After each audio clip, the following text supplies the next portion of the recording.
You know, you have to deliver these actions and the reactions and the sound bites in your cutaways. Those are the things that nobody else can give the editors except for myself.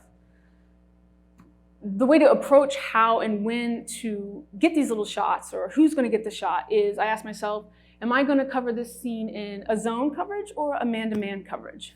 And a lot of time that it just answers how many cameras are there to talent. If there is 3 talent and there are 3 cameras, this is great. We're in a man-to-man coverage. And my only responsibility is to keep my little frame up. It's obviously very simple if there are just 2 people and 2 cameras with the lock-off wide shot. Super simple. It can get as many as 4 or 5 women, 4 or 5 casts. I shoot for LA Hair. I think we have 6 or 7 hairdressers, but we also have 3 to 4 cameras. So again, we have our little shots and maybe the two hairdressers will switch places, but that's just man-to-man. And that's one way I can break down how and what am I supposed to cover. Now within that man-to-man, I'm still required, or I still need to give the post those multiple angles, those multiple shot sizes. I need to give them the details because again, no one's gonna call that. I just have to do it. And when it's man-to-man, it's fun and it's great. It can give a different look, a little bit maybe more composed look if I can be on sticks or tripod. A lot of times it's also handheld. If I'm going into what I like to call a zone coverage, that's when I feel like I am completely outmanned.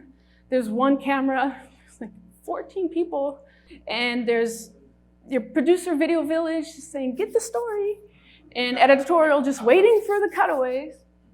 And that's when I go into what I call zone coverage, because there's really no other option. In zone coverage, when I walk into a room, let's say I walk into this room, I'm immediately gonna start breaking up everyone. Again, we have 2 individuals here. We have an individual here.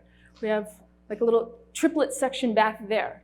I'm gonna start breaking these large, undefined groups of people into shots. And one thing that Michael was saying when he was talking about, he wants to see that composed close-up. He wants to see these classic frames is what he's asking for. One tidbit I used to do when I first started is on the bottom of my monitor, I would draw in the moviegoers, the little faces of the moviegoers. Because then you could get to scale how big or small that close-up was gonna feel. That really helped me. And you get to start sensing, is this a full composed shot? And that's, again, what Michael was kind of intimating at. And a lot of times, everything's digital, everybody has a camera, everybody's shooting everything. It still goes back to, and this is one thing that hasn't changed, classic composition. You need to get those solid close-ups and those solid over the shoulders. They are composed, they are defined things. And when I walk into a room as a single cam, maybe 2 camera zone coverage operator, it looks like a lot's going on, but I'm breaking it into classic frames.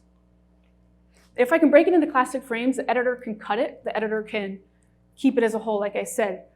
A couple shots in here, you can see it's just a wandering camera. It's really hard to do something with that, except just to cut in and out, no defined start or end. So, man-to-man or zone. Zone's a lot of fun. Zone's a lot of fun. You know if you did good when they call you back. The next step in my little playbook for non-scripted reality is you have to move your feet. What's amazing is sometimes in the scripted or the features, you can just act, the actors will just move for you. Just go over there, hit that mark, and then we have a new angle. Or we can just cut and move the camera, and then we have another angle. When you're live on the floor, when you're non-scripted, I'm the one that has to get blocked. I'm the one that has to move. I'm the one that has to do all the live reframing. I am the A and the B camera and the wide shot. And I have to get those shots to post, for sure. So move your feet also to get inside the action. I'll play, this is a sizzle presentation that I just sold for television, woohoo. And in it, I'm in a house reality mode. And you can see when I've moved my feet enough to get in and around the character, and you can tell when I have zoomed out or stepped out a little bit and I'm outside of the action. You can really feel it.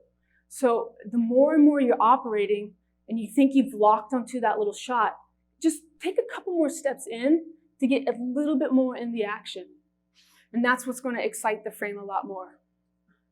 You know, yes, God. I lost to a newbie. Why would I be mad at you? This is not a real ball. It's the Banji ball, which is not a, it's all in fun. It's not like a major ball. You can see on some of these frames, you can see his two eyes, you can tell I'm inside of it. On other frames, that's a nice inside shot. There's a profile. I'm super outside of it. I'm documenting the action, but again, I'm that really undefined, just gathering camera. It's when I really want to start shaping it that I can move myself a little bit more inside. And the people you work, the people you're shooting with, they'll move around you. They'll know that you're going to be in their little zone a little bit, and they start figuring out that makes them look better, that makes them more engaged, and they're going to start opening up to you anyway at that point.